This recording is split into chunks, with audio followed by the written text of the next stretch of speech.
Hola, ¿qué tal? Yo soy Caleb. Si me ven mucho con la misma ropa, sí, es porque grabé todo esto de corrido, pero bueno. El día de hoy estamos aquí para hablar de este poema, que es uno de los más recientes y más populares, y uno de los poemas más satisfactorios, diría yo, para mí como lector y como alguien que se dedica a enseñar español, que es Telenovela de Rosario Castellanos. Un poema sumamente interesante, un poema muy variado como todos los poemas que hay en Exani. Recuerda que no hay una regla, una forma, un método fijo para leer los poemas, porque son muy diversos todos los poemas que han aparecido en este examen, todos muy interesantes a su manera y bueno, en este caso vamos a hablar de este poema, que creo yo que puede ser un poema un poco más fácil de entender porque no hay rimas, no tiene esta estructura tan rigurosa que suelen tener muchos poemas y sobre todo habla con un lenguaje muy actual, muy vigente, muy relativamente fácil de comprender y bueno, vamos a hablar de este texto después de haberlo leído. El texto, antes de entrar de lleno en la lectura, es una crítica a la televisión, pero más que a la televisión, desde luego, al contenido de la televisión, que tiene sentido, ¿no? A cómo la televisión distorsiona la realidad y nuestra percepción, mejor dicho, de la realidad, porque es como una especie de filtro. Nosotros entendemos la realidad a través de lo que la televisión nos dice. Habla de cómo la televisión ha reemplazado a otras cosas, ahorita veremos qué, etcétera. Y dice, perdón, el sitio que dejó vacante Homero, el centro que ocupaba Sherezada, o antes de la invención del lenguaje, el lugar en que se congregaba la gente de la tribu para escuchar al fuego, ahora está ocupado por la gran caja idiota. Los hermanos olvidan sus rencillas y fraternizan en el mismo sofá. Señora y sierva declaran abolidas diferencias de clase y ahora son algo más que iguales, cómplices. La muchacha abandona el balcón que le sirve de vitrina para exhibir disponibilidades y hasta el padre renuncia a la partida de dominó y pospone los otros vergonzantes merodeos nocturnos. Porque aquí en la pantalla, una enfermera se enfrenta con la esposa frívola del doctor y le dicta una cátedra en la que habla de moral profesional y las interferencias de la vida privada. Porque una viuda cose hasta perder la vista para costear el baile de su hija quinceañera, que se avergüenza de ella y de su sacrificio y la hace figurar como una criada. Porque una novia espera al que se fue, porque una intrigante urde mentiras, porque se falsifica un testamento, porque una soltera da un mal paso y no acierta a ocultar las consecuencias. Pero también porque la debutante ahuyenta a todos con su mal aliento, porque la lavandera entona un aleluya en loor del poderoso detergente, porque el amor está garantizado por un desodorante y una marca especial de cigarrillos, y hay que brindar por él con alguna bebida que nos hace felices y distintos. Y hay que comprar, comprar, comprar, comprar, porque compra es sinónimo de orgasmo, porque comprar es igual que beatitud, porque el que compra se hace semejante a dioses. No hay en ello herejía, porque en la concepción y en la creación del hombre se usó como elemento la carencia. Se hizo de él un ser menesteroso, una criatura a la que le hace falta lo grande y lo pequeño, y el secreto teológico, el murmullo murmurado al oído del poeta, la discusión del aula del filósofo, es ahora potestad del publicista. Como dijimos antes, no hay nada malo en ello. Se está siguiendo un orden natural y recurriendo a su canal idóneo. Cuando el programa acaba, la reunión se disuelve. Cada uno va a su cuarto mascullando un apenas buenas noches y duerme y tiene hermosos sueños prefabricados. Bueno, ya había hecho un formato más cortito para este poema, pero aquí nos podemos explayar un poquitito más, ¿ok? Primero, como decíamos, el título nos dice mucho que tiene que ver con la telenovela. La telenovela es un producto de la televisión que todos conocemos muy bien. Probablemente tú has visto alguna telenovela o has acompañado a alguien de tu familia, tu mamá, tus abuelos, no sé, mientras ven una telenovela, etcétera, ¿no? Ahora, en este caso, empezamos hablando de personajes como Homero y Sherezada. No está prohibido investigar cosas en torno a un poema cuando estás tratando de entenderlo y de hecho es lo mejor que puedes hacer por ti, ¿ok? Aquí hablamos de Homero, el poeta al que se le atribuyen, suponiendo que haya existido, porque no se está nadie seguro de que haya existido un Homero o Homero como una persona específica. Homero, el poeta griego al que se le atribuye la creación de la Ilíada, que es el poema en el que se habla del caballo de Troya, y la Odisea, que es la segunda parte, digamos, la que narra el viaje de regreso de Ulises u Odiseo, es el mismo compa, ¿no? De la guerra de Creta, perdón, sí, la guerra de Troya, perdón, no de Creta, la guerra de Troya a su hogar en Ítaca. Se me estaba cruzando.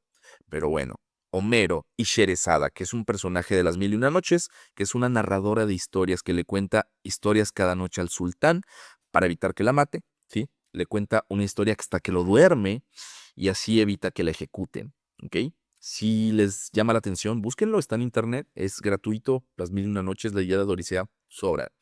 Sobre todo las Mil y una Noches creo que les puede interesar. Ahora, el texto está hablando de cómo el lugar que dejaron la literatura, no solo la literatura leída obviamente, sino la literatura hablada, la tradición oral, las historias que se contaban al fuego o que las historias que la gente se ha contado toda la vida y que se siguen contando, ¿no? Leyendas y demás cosas. Ese lugar tan importante por muchos motivos, porque hace que la gente sea más consciente de su idioma, de su identidad, de su cultura, de la historia, del mundo, etcétera, y que es un medio de enlazarnos con los demás o de convivir con los demás, digámoslo así, ha sido reemplazada, aquí lo dice tal cual, ¿no? Aquí lo dice tal cual como la gente de la tribu se congregaba en torno al fuego para contar historias, y ese lugar que ocupaba la hoguera en torno a la cual los humanos se reunían, ahora es ocupada por la gran caja idiota que todos sabemos que es la televisión, así con mayúsculas. Ahora, la siguiente parte nos habla de cómo la familia deja sus problemas domésticos, los hermanos olvidan sus peleas y se juntan en son de paz. La señora y sierva dice para hablar de la sirvienta, no sé cuál es la palabra, trabajadora doméstica si tú quieres, ¿no? Eh, no solo no son ya como este rol de amo y siervo, sino que además son amigas, son iguales ante la televisión, reunidas para ver la televisión. La muchacha soltera que se exhibe a ver qué agarra en el balcón y el papá que renuncia a la partida de dominó y dice los otros vergonzantes merodeos nocturnos. Aquí hay una crítica de entrada a la familia, digamos, de clase media mexicana, que tiene el dinero para tener servidumbre, ¿no? Pero cuando habla de los otros vergonzantes merodeos nocturnos, está hablando, pues sí, de que se va con la otra o con, vete a saber de dónde, ¿no? Anda por ahí de, pues, ¿cómo le podemos decir? Bueno, tú sabes, digamos Pito Alegre, no sé, no importa. Eh, Pospone esos deberes para ver la tele. No es porque quiere estar con la familia, es porque todos quieren ver la tele. Vienen como hipnotizados a ver la gran caja idiota, vienen idiotizados a ver la televisión. Y se reúnen, aquí nos dice, porque pasan estas cosas que nosotros entendemos que son argumentos de telenovelas, que cuadra con el título del poema. Argumentos que si te paras a pensarlo 2 segundos, evidentemente son argumentos idiotas de telenovelas. Son ridículos, son demasiado melodramáticos, ¿sí?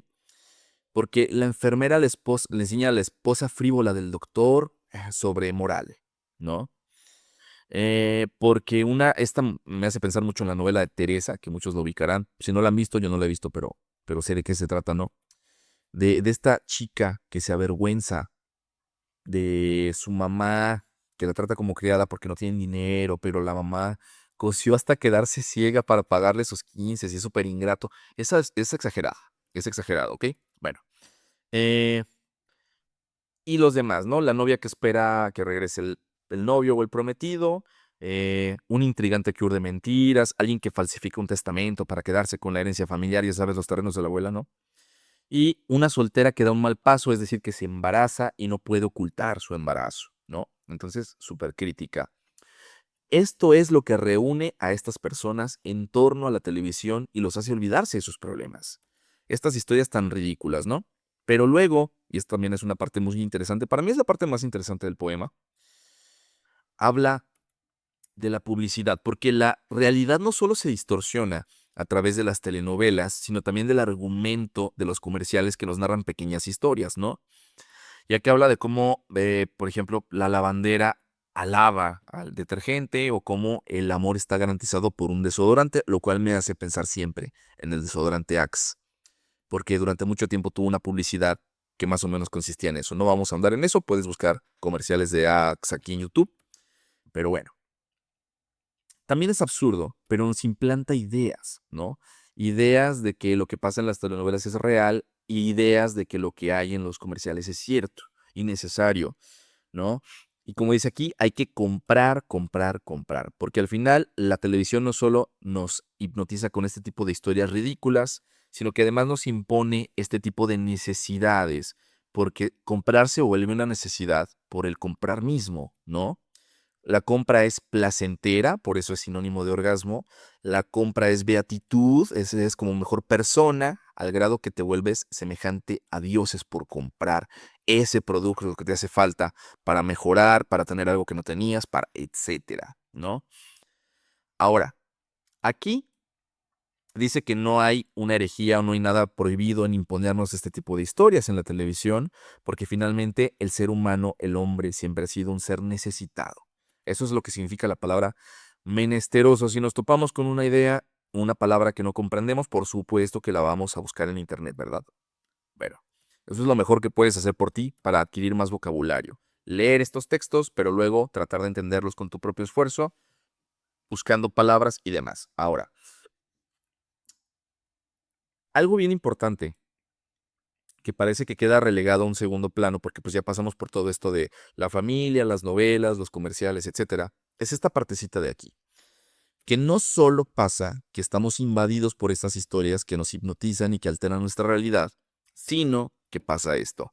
El secreto teológico, es decir, lo que tiene que ver con Dios y todo lo relativo a la religión, la trascendencia a otro plano, la existencia o no de un alma, la salvación de esa misma alma, el origen y el propósito de la existencia de los seres humanos y del mundo, que eso es un secreto teológico, todo eso que acabo de decir. El murmullo murmurado al oído del poeta, que tiene que ver con el lenguaje mismo, con la tradición literaria, que no es nada más leer o la literatura como la entendemos como libros, sino las leyendas, los mitos, las canciones que son parte de la poesía, ¿sí? Y que son parte de nuestra historia y de nuestra identidad y de nuestra conciencia de muchas cosas. Eh, y la discusión en la obra del filósofo, es decir, otros misterios o cosas importantes en la vida como, bueno, digamos, fuera de lo teológico, de la parte religiosa, la moral, el cómo nos comportamos y por qué, el significado de nuestra vida, ¿sí? La trascendencia o no del alma también es un problema filosófico. Esos problemas tan importantes que le corresponden a las personas apropiadas, digamos, quizás sacerdotes o teólogos, a los poetas o escritores en general, o bien a los filósofos y profesores de filosofía, ¿se entiende? Ahora todo esto nos es enseñado por los publicistas. O sea, no solo nos convencen de comprar, no solo nos hipnotizan con estas historias maravillosas de las telenovelas, sino que además todo este tipo de pensamiento que deberíamos obtener de otros lugares lo obtenemos de los publicistas a través de la televisión. Y por lo tanto entendemos y aprendemos lo que ellos quieren que entendamos y que aprendamos, ¿no? Ese es el punto. Como dijimos antes, no hay nada malo en ello. Sigue siendo un orden natural porque, oye, no puedes luchar contra un elemento tan poderoso como la televisión, contra un medio tan enorme. Pero aquí es donde viene también ya, digamos, el remate. Se acaba la programación de la tele, la reunión se disuelve, todos se separan sin haber convivido en realidad en contraposición a la primera estrofa cuando hablábamos de que la gente se reunía. La tribu, como unidad se reunía y aquí no. Aquí todo el mundo se va apenas diciendo buenas noches y luego tiene sueños prefabricados, es decir, sueños que les han impuesto, ¿va? Esto es una lectura un poquito más extensa de lo que hay en el poema. No es un poema demasiado complicado, pero sí es un poema muy, muy interesante. Y bueno, deja tus dudas, preguntas, sugerencias de poemas aquí en la cajita de comentarios. Si tienes una petición, si quieres comentar, lo que sea, por supuesto que se puede. Si te ayudó en algo este video, compártelo, recomiéndalo, dale like, lo cual me ayudaría muchísimo. Eso dicen todos los creadores de contenido y ahora sé por qué. Y bueno, yo soy Caleb y nos vemos en otros videos.